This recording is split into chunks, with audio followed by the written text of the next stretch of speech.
next week with the school. So. Oh, thank you so much, Ben, Oh, my for pleasure. coming and sharing your experience. We are always excited to meet with people who have ridden our route, and it's a real treat to hear about some of your experience. And on the heels of our virtual panel last week, we just thought it would be a great opportunity to actually video this and share some of your thoughts on your log driver's waltz experience. And we were very keen to learn how the log driver's waltz came into your world of cycling, and how it perked your interest, and how you ended up choosing to ride the log driver's waltz. Yeah, well, thanks first of all for creating such a great route, and we sort of see the hand of thoughtfulness in every little turn where you're going, oh, this is beautiful, and oh, isn't this great? And I think it's certainly for me as far as it being like a progression of adventures of, from cycling. Like every day you go out cycling and you have a lovely time, and then, okay, I want to go for 4 hours, or you want to go for here from, to a really interesting destination. It's a long way away.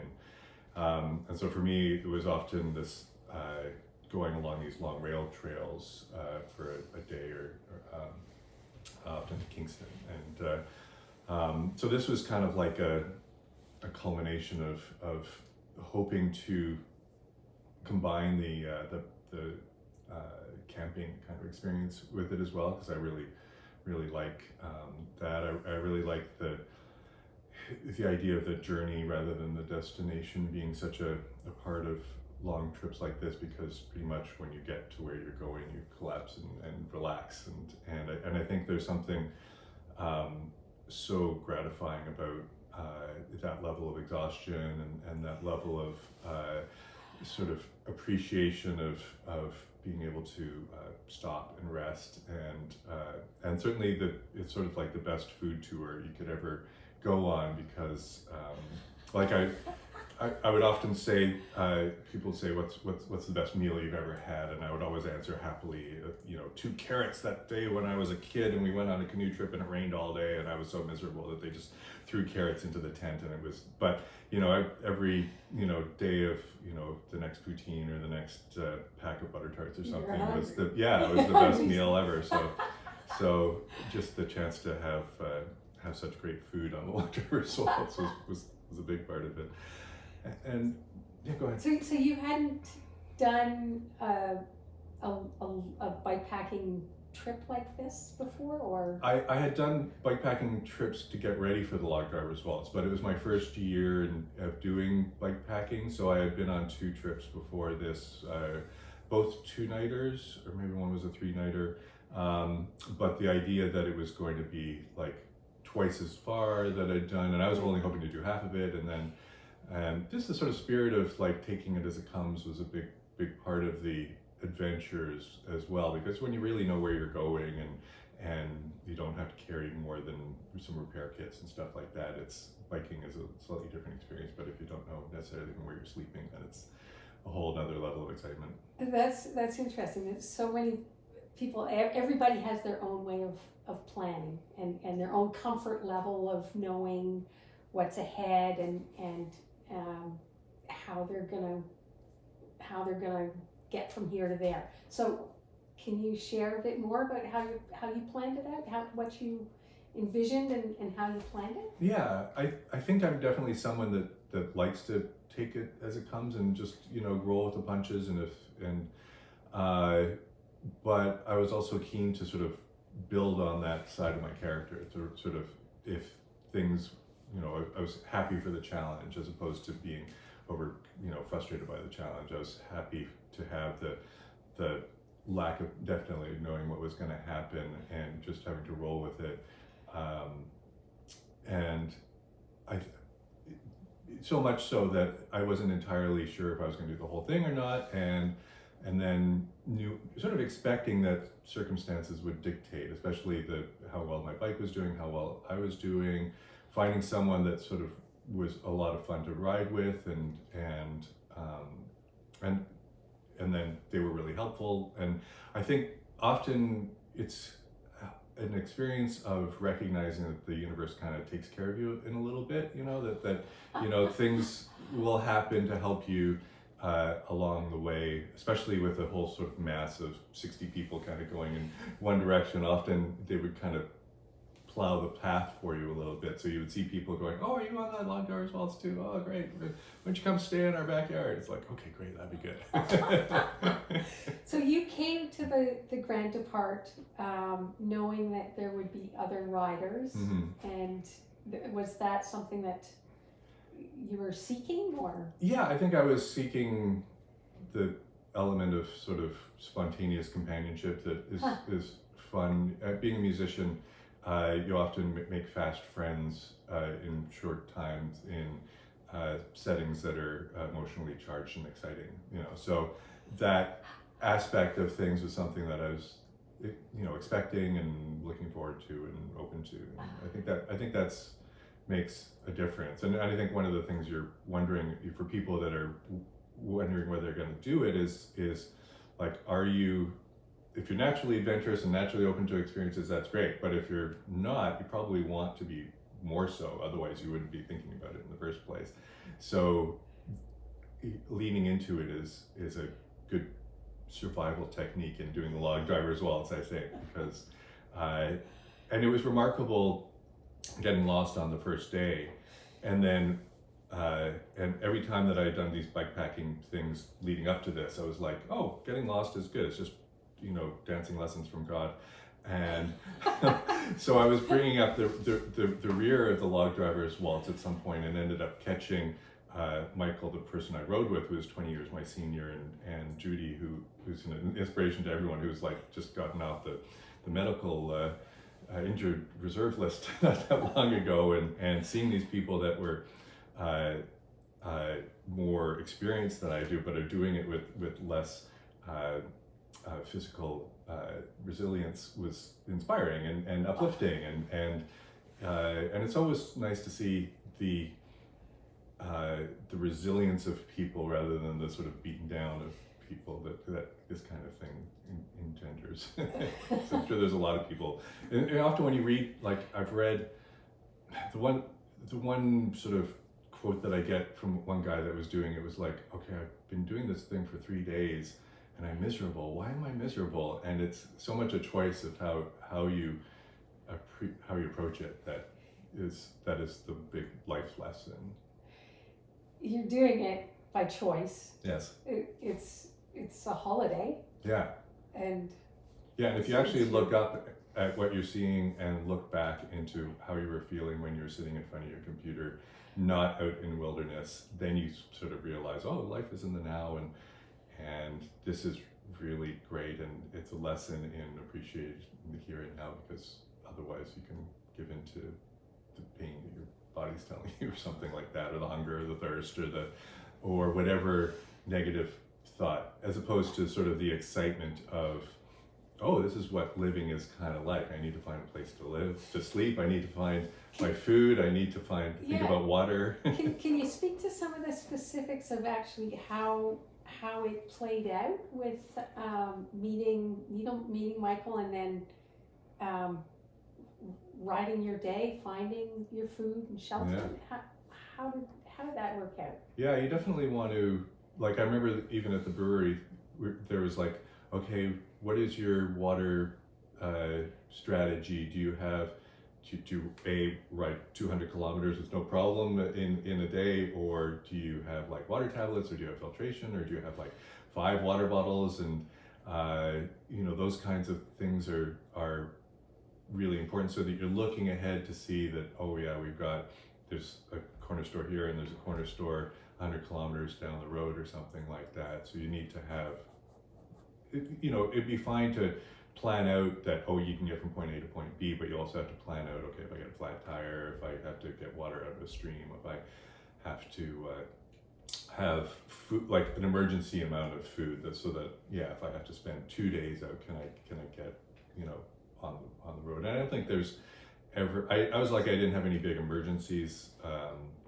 but you kind of have to expect a little bit of challenges along the way. And I was lucky I didn't get a flat tire. So, Awesome. Yeah. So you worked with the information that's on the points of interest on the Exactly. GPS Yeah. route. Yeah. And then camping. How did that?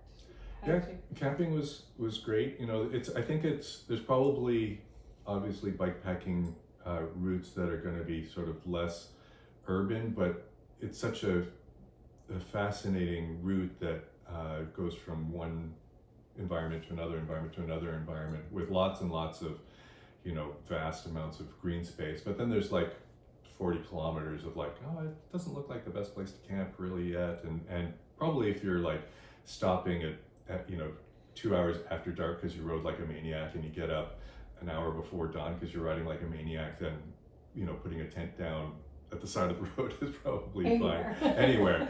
But I think that if you're sort of having that level of flexibility like I was doing, where we were just trying to pump out good distance every day, but weren't in a massive. It was interesting that Michael was in such a hurry that he would always sort of ramp up his excitement to go a long way, and I was just kind of like even steady, and he would sort of meet me in the middle wherever I was,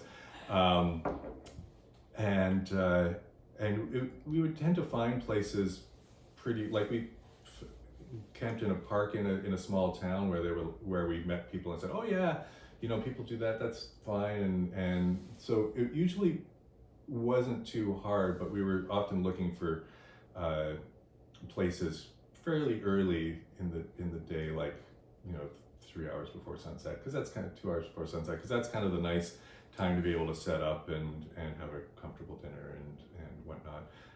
And we did stay in hotels. I think probably we were out the longest. We brought up the end, so we were 3 nights in a hotel and 5 nights in tents. Yeah. That's fantastic. I was so excited to meet you in the farm 7.5 days into it. Yeah. And you were just obviously having a great time. You'd stayed in some motel in Gatineau just before crossing over the bridge, and it had you obviously had you developed a friendship over the week, and it was remarkable. Yeah, it was a really great experience. It was one of those sort of life affirming, life goal kind of experiences, which I think that's pretty big. Yeah, it's really exciting to have that sort of look what I can do kind of feel a little bit. Yeah. And also just to have like super knees.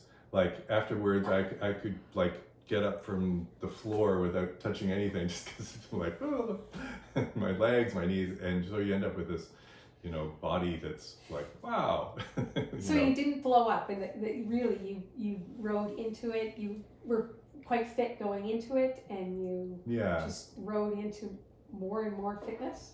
Yeah, exactly. Yeah, and I'm very much into having a good experience for my body because I'm a musician. So my hands are like my livelihood. So I have like big foam things to reduce the impact. I've got shocks in the front. I'm like, every time that Michael wanted to stop for a photograph, I would thank him for the opportunity to stretch and work on my limber and the mind body thing, like about, because like there's the sections of washboard which probably had curses to the curators that put us down this, but if you're really into how body, we got to balance, we got to use some things to reduce the amount of wear and tear and relax, how you're going to take these kinds of things, how you're going to roll with it.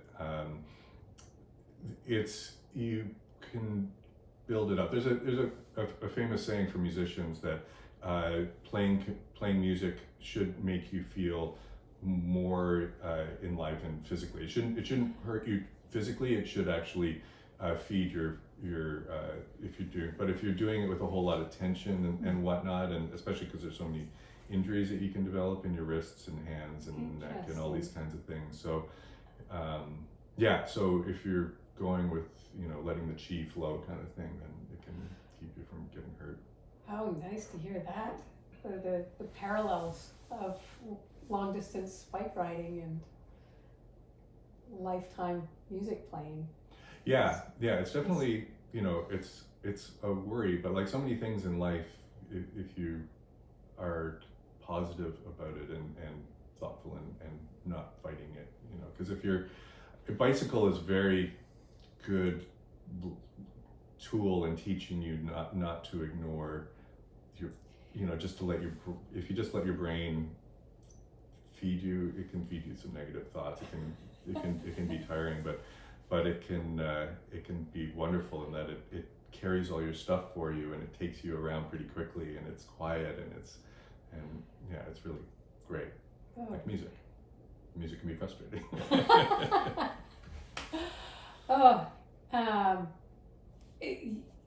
You've shared great advice, I think, for people of a range of experience. I love your perspective. Having done some really long rides, I can really appreciate your fresh perspectives. I think there's something to be said for the beginner's mind. Like there's a thing that they say about in chi running that the best runners that we can ever learn from are the 3-year-olds that have just learned how to walk, because they don't have they're just working with the gravity that God gave us, and so they're just they're leaning forward and they're going forward, and then off they go, and they don't look like they're trying at all, and I think there's a lot to be said for the energy that you have when you start something new and harness that, like get that pedaling your pedals more than the fact that you know just how to ride a bike perfectly. Neat. Anything to add that you could think of? This is marvelous, Ben. Thanks so much. I really I think that it's something we're going to be really happy to share. Oh, good. On online. Thanks a lot, Ben. Oh, my pleasure.